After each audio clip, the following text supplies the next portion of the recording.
let's talk a little more politics. Dr. William Rosenberg is a professor of political science at Drexel University. He's joining us here on POTUS, the co-author of, among other things, News Verdicts, the debates and presidential campaigns. He's tweeting at Dr. B. Rosenberg. Bill, welcome. Thanks for being here this morning. Good morning. I want to get to the Kavanaugh hearings, but I wanted to get your take, first of all, on, you have written often about, and you do a lot of examining the relationship between the press and the American electorate and the presidency and politics. And I'm wondering how you kind of view, if you want to frame up, if you will, the message of the Bob Woodward book and the op-ed in the New York Times coming at about the same time. And I wonder how you think Americans take in all this information. Well, I think that basically we were faced this past week or so with a narrative of two very devastating exposés about the White House and President Trump. We had Bob Woodward's book come out, which was called Fear, in which, from all accounts, he's a meticulous researcher. He has been involved in these types of stories going all the way back to Watergate, in which he had several people provide very inside information about what was taking place and what is taking place inside the White House. We have to remember that probably about 6 months ago, we had a book by another author, which was called Fire and Fury by Michael Wolff, that outlined some of the same types of pieces of information. But then this week we also had this op-ed piece that came out in the New York Times, and it's kind of an unprecedented situation for a major newspaper to provide something like this. But it's caused quite a controversy because the op-ed writer did not provide their name, did not provide their position, but nonetheless provided sort of a reinforcement of the types of messages that Woodward had given. The real question is, how does this get handled? How does the public process this? I don't think there's anything new in terms of the messaging. What is new is in terms of the statement, if you might say, by Woodward, and then the reinforcement by this op-ed writer. We're seeing the president sort of want to launch an inquiry, an investigation, whatever term you want to use, to try and find out who this leaker is, who this person in his administration is, and has asked the Attorney General Sessions to start moving in this way. The problem for Trump, though, is that there's no crime here. It may be a sense of going against the loyalty to the president, but there is no crime, so there's really nothing for Jeff Sessions to do. In the end, I think that the people that do not like Trump suck all this information up and say, look, this is just more evidence of what we've been hearing. The people that do support the president are saying, look, this is another example of a witch hunt. There are people coming after the president. There are people that are doing it in a way that represent, quote, that deep state. But since we don't know who this person is, it's hard to know whether or not it's deep state or not. It could be someone in the president's cabinet that was appointed by the president that has become disaffected. So we're in a kind of a gray land of not knowing what really to make of it, although many people are saying this sounds and rings very true.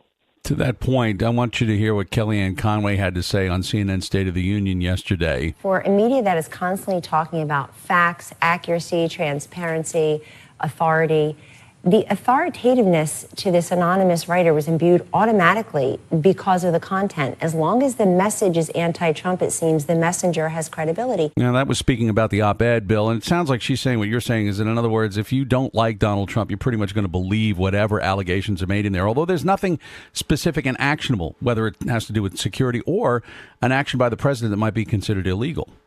Absolutely, and I think one of the great tragedies in some ways of not knowing who this is that we have a hard time sort of appreciating what the author's role really is in the administration. The Trump administration says it could be one of 12,000 people that are senior administration folks. Well, that may be true, but probably not.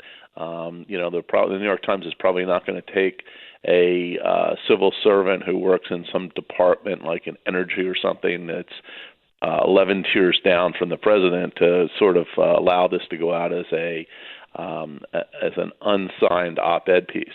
The question is that if it's someone like James Mattis, both Democrats and Republicans are not going to want him to be purged, not to have him leave the administration, because he's considered essential to how this government operates, and basically serves as a check against President Trump and sort of some of his exploits that deal with military and defense issues. So, part of it is people want to know. On the other hand, maybe people don't really want to know who wrote this op-ed piece. Again, Dr. Bill Rosenberg, professor of political science at Drexel University. Talk about last week's Supreme Court hearings, which will have definitely more lasting impact. The confirmation of this man to the Supreme Court seems imminent. What was the takeaway that you had last week from the politics of it all and the theater, I guess? Well, I think the reality is that we get these lessons in politics from time to time on major events like Supreme Court nominations. The president has the right, according to the Constitution, to nominate whoever he chooses. The person, by the way, doesn't even have to be a lawyer or judge to be on the Supreme Court. And then it's the role of the Senate, and only the Senate, to provide advice and consent on this appointment, to confirm the person. What this is highlighting really is the sort of ridiculous nature of the advice and consent role for the Senate, because the executive branch is determining what information they're going to have available to them to be able to make some kind of decision. The Democrats, in this case, certainly do not have enough votes if it becomes a straight party vote, but they do have the right to have information to be able to make decisions. Just so happens that this is one of the reasons why Mitch McConnell was not really a proponent for the Kavanaugh nomination, because he has such an extensive history. And there was probably 100,000 pages of documents that were going to be requested. And it ends up that the administration doesn't want to release many of these documents, although they have released a number of them, as well as they've released all of his public documents, which are his court rulings. In the end, though, the issue is that how does a senator, say that this person, Judge Kavanaugh, is appropriate, when they're really at a critical point in time with who is on the Supreme Court? We have to remember that this position is really the replacement for Anthony Kennedy, and Anthony Kennedy played a swing vote role in the Supreme Court, and this seat can really dictate what's going to happen for the next 20 or 30 years on the Supreme Court. Each time one of these nominations come up, it's a big deal. All presidents look forward to it, but it's also always a very political act. Yeah. It's kind of like when, we had the Warren Court in the 60s, right? I mean, that was a court that moved more to the left, and it just sort of comes and goes with, I guess, whoever's in the Senate at the time. I wondered what you thought of the early on interruptions. Understood that you said that Democrats were looking for papers and they were looking for information, but Senator Cory Booker, Senator Richard Blumenthal, Senator Kamala Harris from California, all interrupting the chairman in the very beginning. I mean, this was theatrical and it was political, but I wonder, is this the kind of new norm that we can expect in these kinds of hearings? Well, we have to recognize that some of the people that you've mentioned are potential presidential candidates, and it's free media that they can capitalize on. But besides that, we also have to recognize that the minority party, the Democrats, does not have the votes. So what they can most effectively do is raise the issues so that the public recognizes it. And it becomes sort of a feeder in terms of the input to the midterm elections that are coming up, showing people that elections matter, and also the next presidential election. So while it may not impact directly the vote on the Kavanaugh decision to provide consent to him, it is providing a vehicle for Democrats to be able to make a statement about how this administration is moving in terms of setting policy, not just in the present tense, but in the future as well. Dr. William Rosenberg. Bill, thanks so much.